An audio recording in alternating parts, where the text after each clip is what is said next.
Good afternoon and happy Casual Friday from the Shreveport office of Eagle Financial Management Services. We're one day removed from Casual Thursday. Yes, that's right. But we sort of had to be casual today because walking out to the car, you could slip and fall and break something. That's true. So for anyone outside of Shreveport that doesn't know, it's about 29 degrees outside. The interstate's closed, and we've had some wintry mix that we woke up to. Quite beautiful, I might say. But Punxsutawney Phil, I think, may have been correct in his assessment that there's 6 more weeks of winter. I think we have a treat for you today. If you're looking for answers about the market, you can write in and give some comments or questions, and we'll get back to you. But we're kind of going to try to have a fun show today, kind of a client appreciation story day. But first, we missed last week, and I thought I'd say, certainly, Bill, it's been a volatile start, has it not? Oh, yeah. Oh, Definitely. yeah. I mean, like worst January since how long? Been a while. Yeah, it's been a while. Yeah. So we've had last week I had prepared all this stuff and we got late and something happened. We didn't do it. But I mean, looking at last week, we were down about 9.2% last Thursday, had a huge rally at the close to gain a little bit. But last week was a big down week. And then this week we came back until yesterday's market. We had Facebook, now called what are they called? Meta platforms. I don't know. Facebook face planted.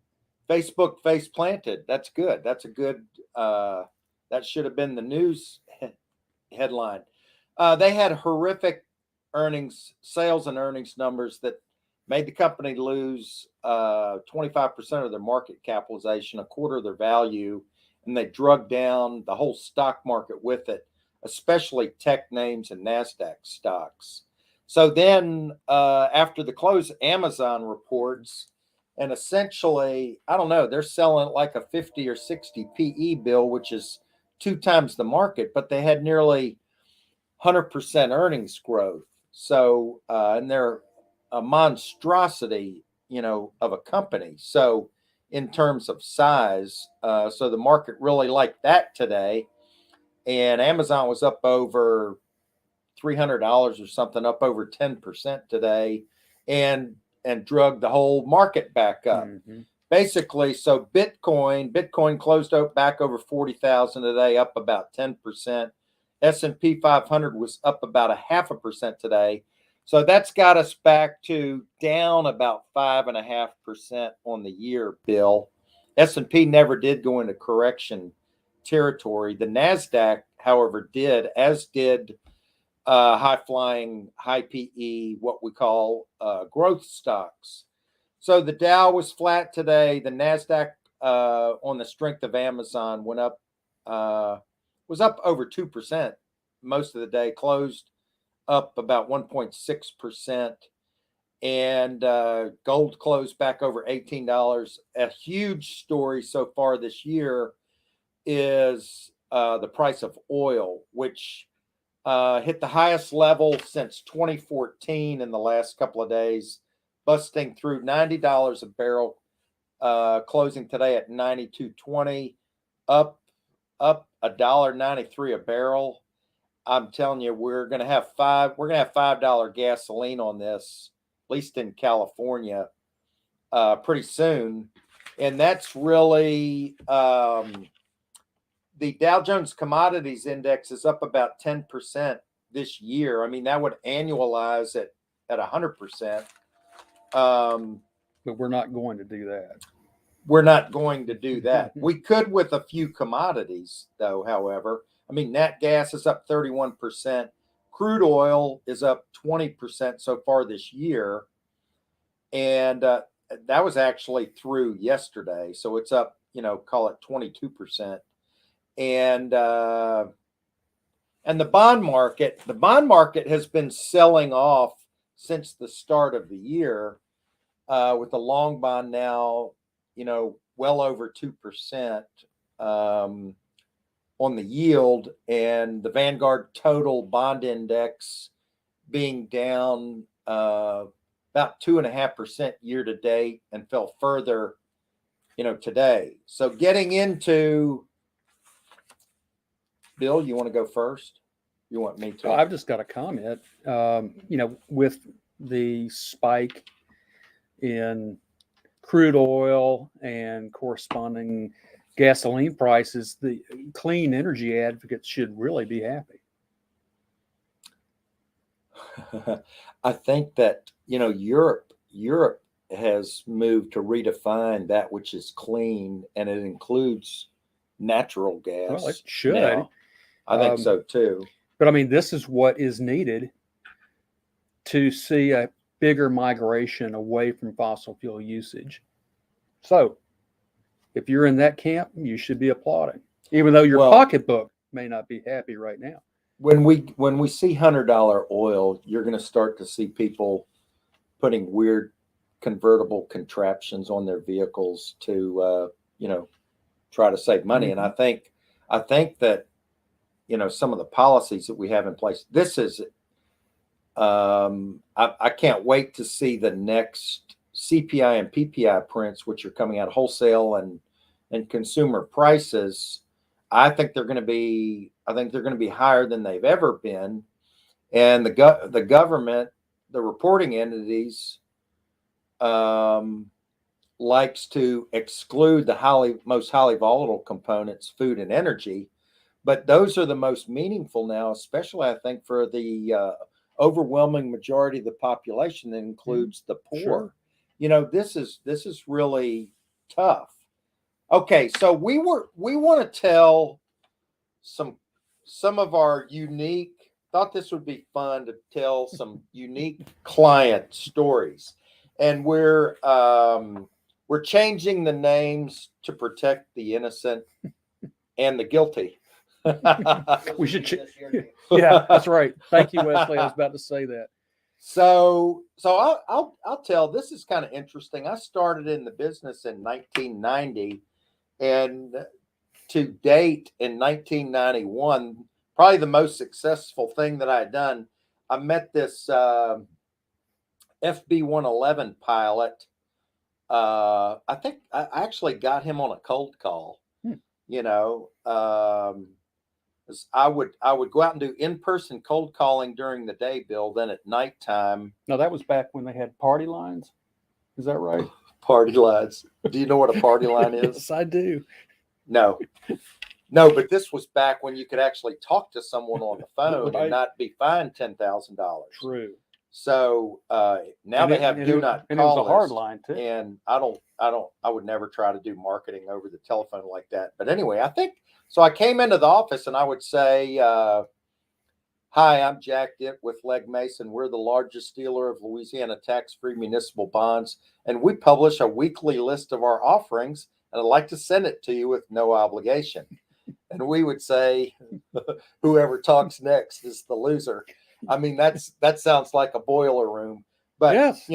We felt like we had a really good service and really good offerings. And I got this gentleman who's a lieutenant colonel, FB 111 pilot, and he just gave me $10,000 that we put in 3 speculative stocks and made a little money.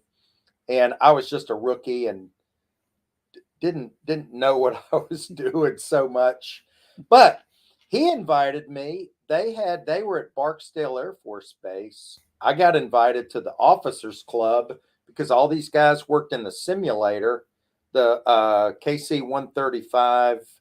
Now they have the B-52 simulators out there.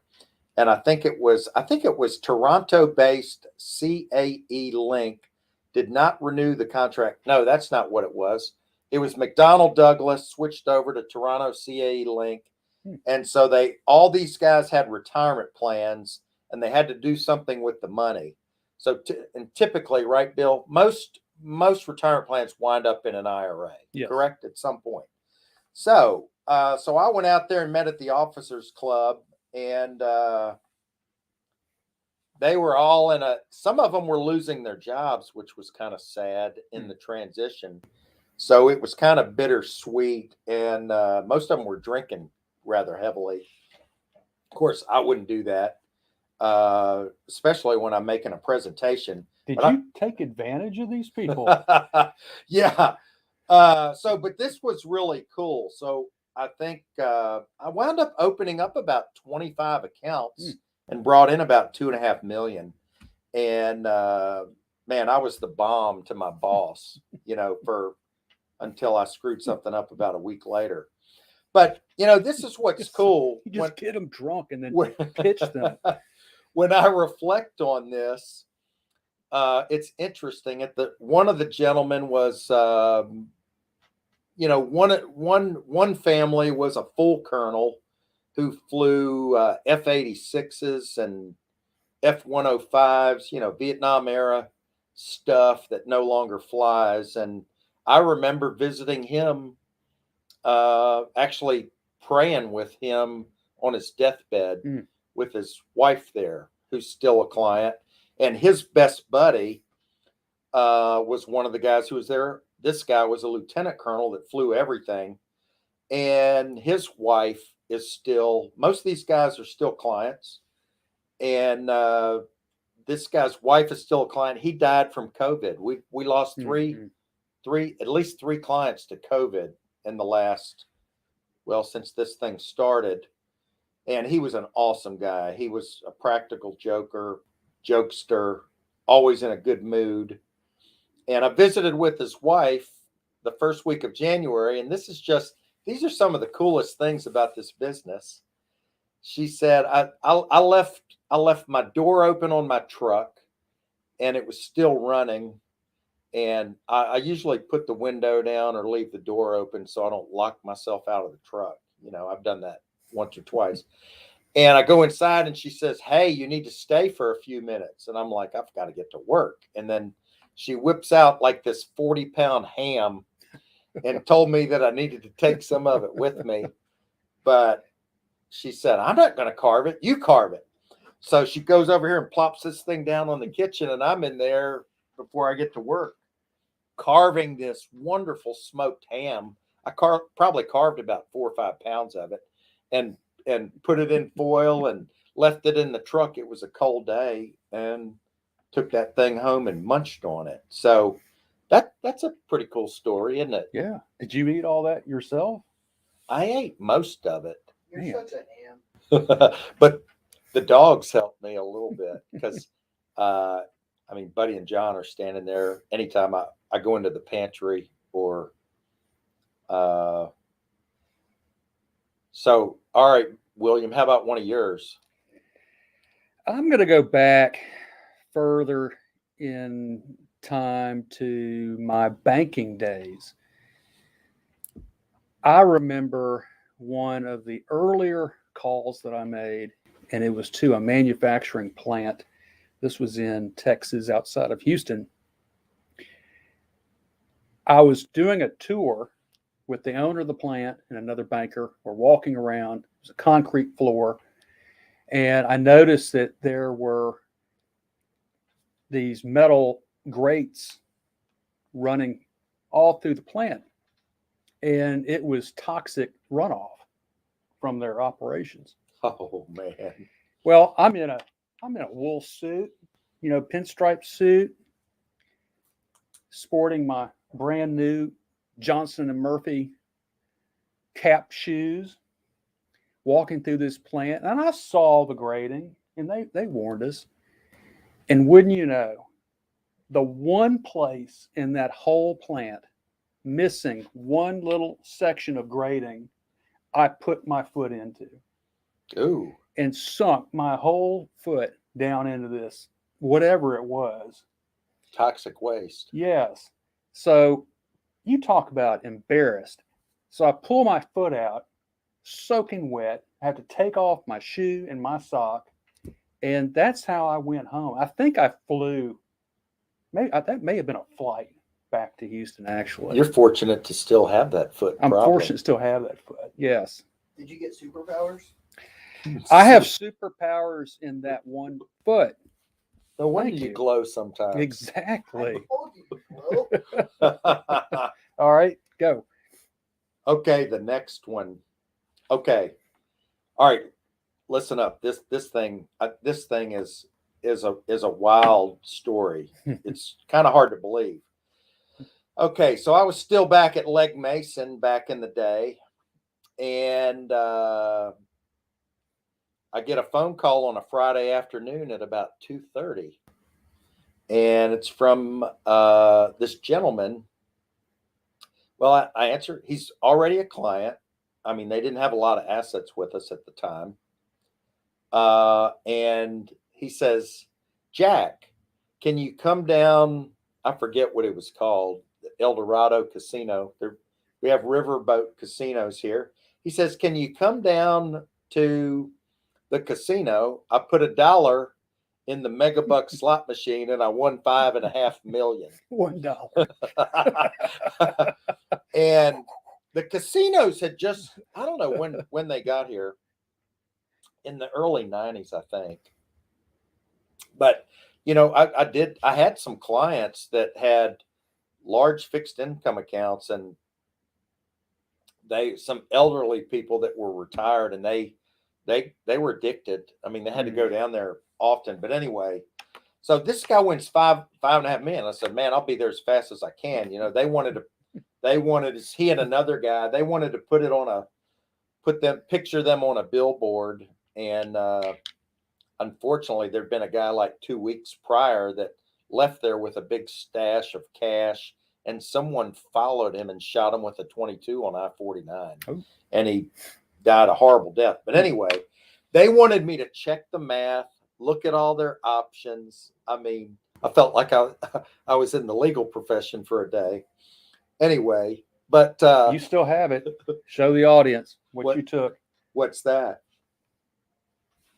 What? Your calculator. Oh, this? Yeah. Yeah. Oh, I still have it. I took this HP 12C down there, checked all the math, and we decided to take the lump sum option.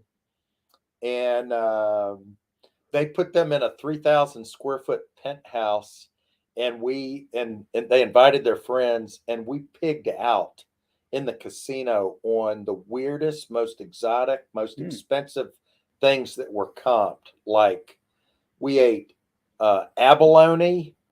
I remember, you ever eaten abalone? Abalone? It's in a shell on the West Coast. I don't think so. And you pound it out. Chilled jellyfish. I mean, then filet mignons, redfish, but weird stuff. Anyway. Chilled jellyfish. And so anyway, $1.5 million went to the IRS, and $4 million came to me. And one of the gentlemen has passed, but one of them, still has the account with me.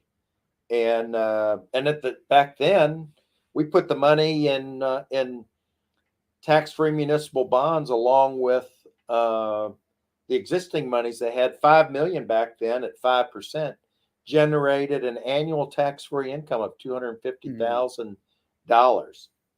Imagine making $250,000 a year on your investments and not having to pay a dime in taxes. Back then, they didn't even send you a 1099 if all your income was tax exempt.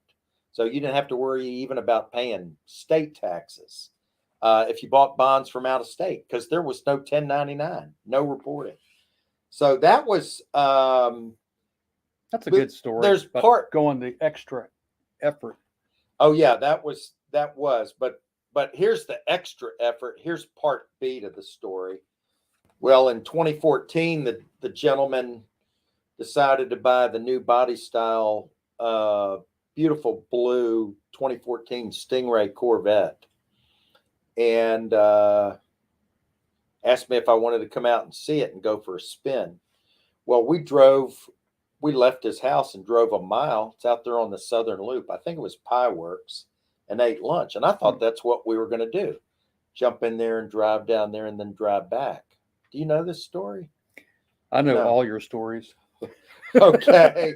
many times So over. he decided, he goes, let's just go out here and take a little spin and go one exit on I-49. Next thing I know, we're going around a curve passing a truck going 135. And I was like, I'm not going to say his name, but I think I would have strangled him if we weren't going so fast. And I've never gotten in that car or any vehicle with him since. But he did the same thing when we went off the off ramp and turned around and came back. And I felt like I'd been violated, William.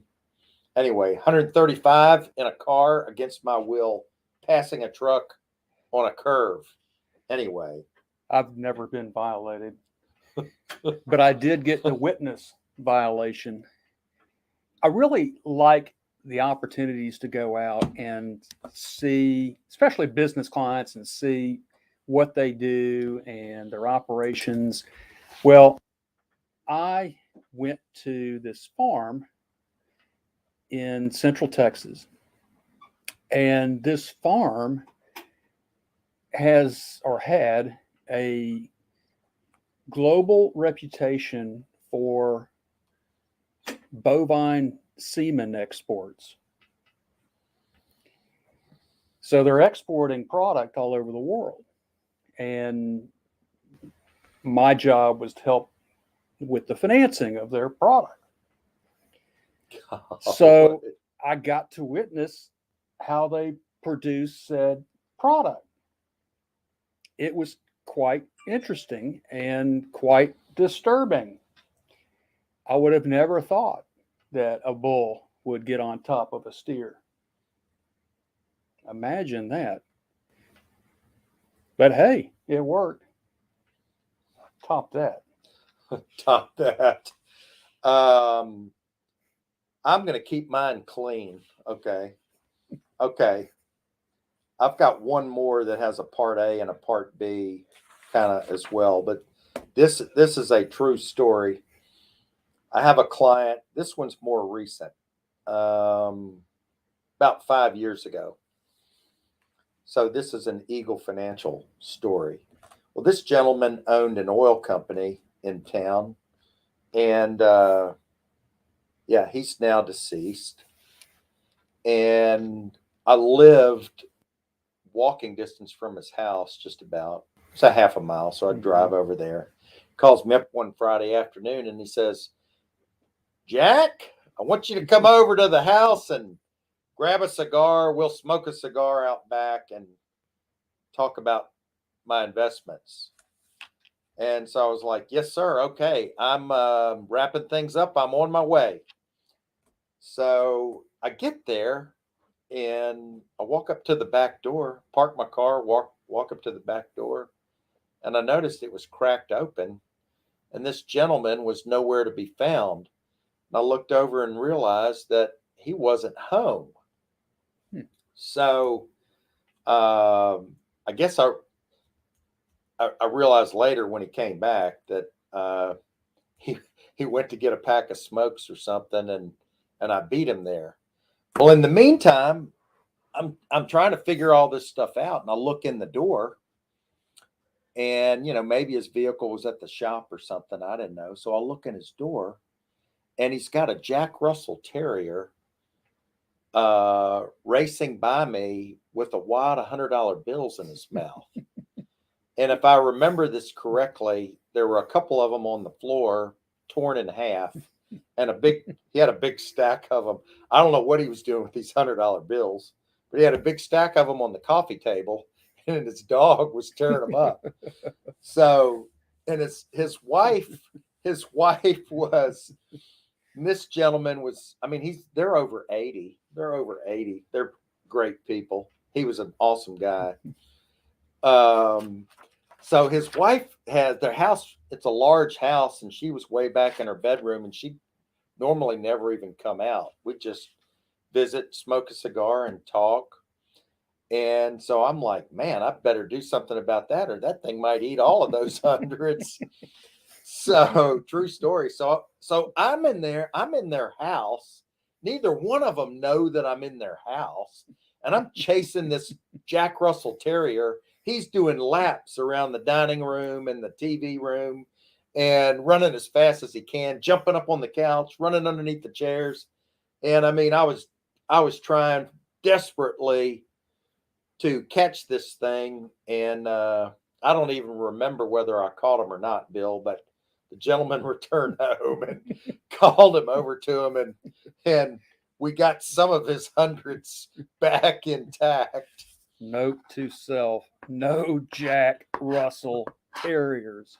Well, this one, his name was Jack, Of course. and he died, and they got another one, and I think female. They named her Sweetie, and I don't think they should have gotten this thing, man. I've never seen a small dog that energetic, especially when they're a puppy. Well, it had a fitting name. I know that thing ate my clients.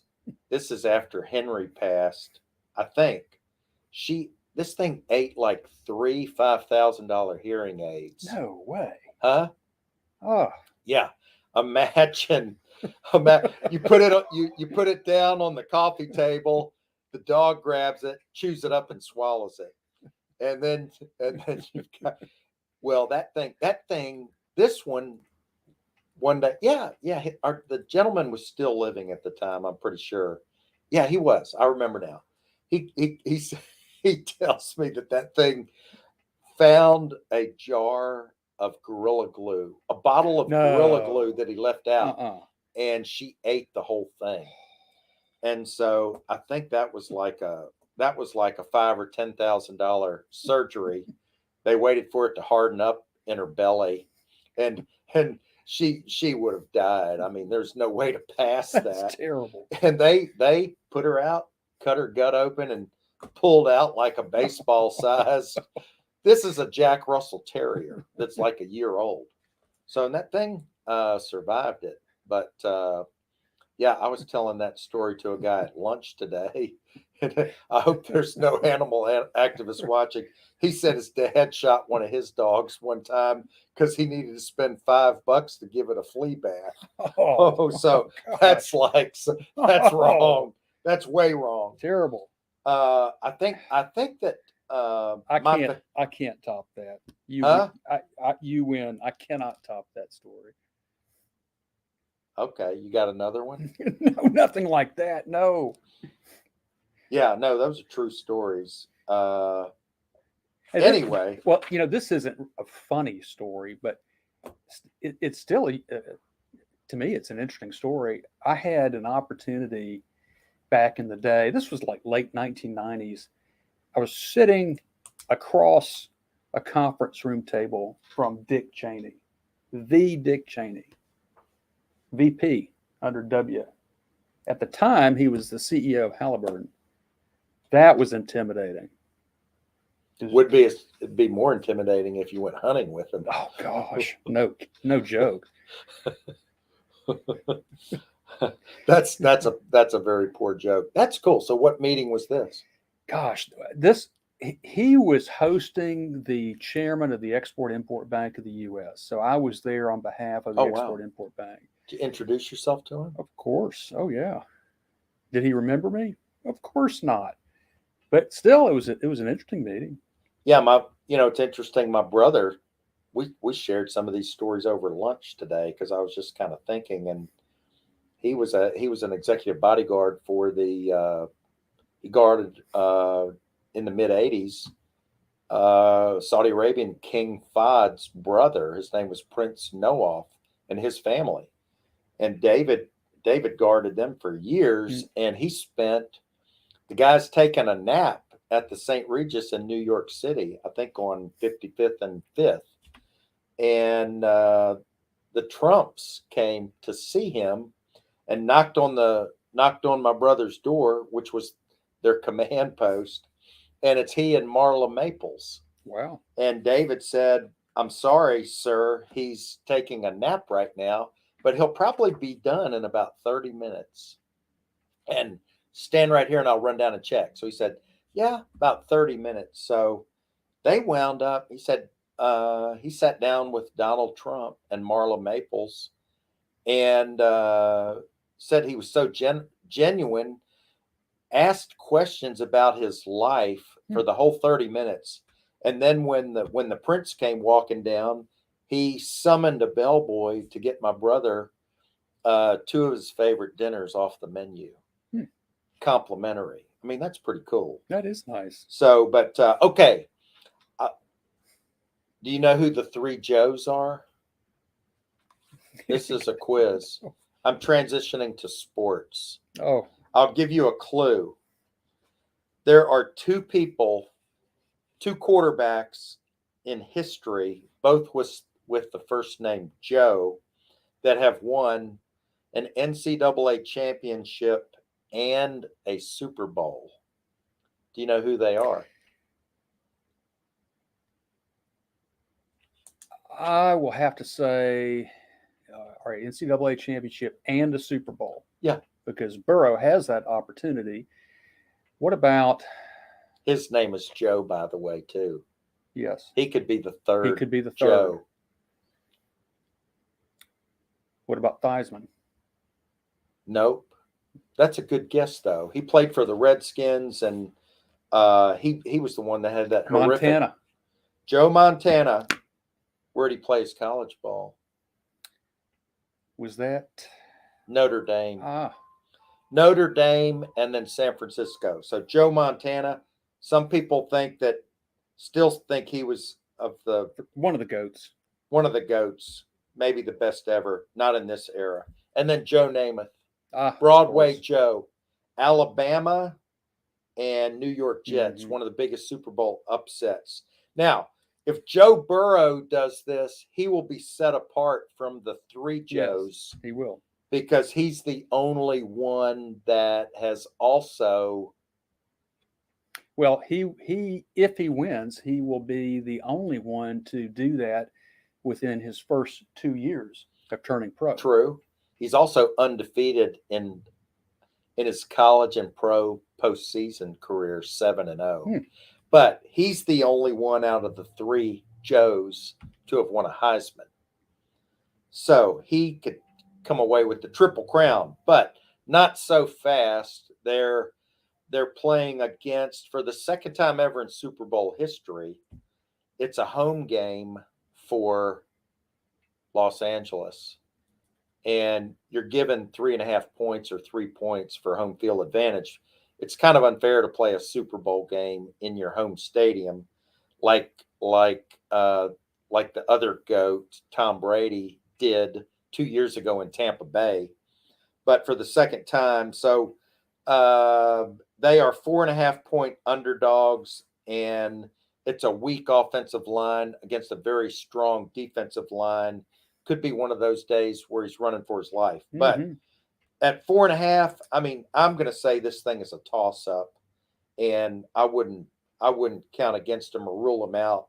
And he's special to everyone around here because he came down here from Ohio to take the LSU national champions to a championship, and the GOAT status of maybe the best college football team ever assembled. And his number one receiver had 266 yards receiving in a game this year and 3 touchdowns against Kansas City Chiefs.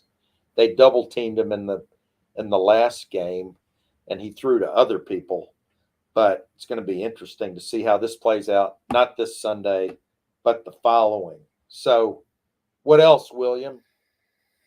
Well, speaking of professional football, I did reach out to our friend Bob, who's a big Cowboys fan, and I just posed the question: does appearances in the Pro Bowl count towards postseason success?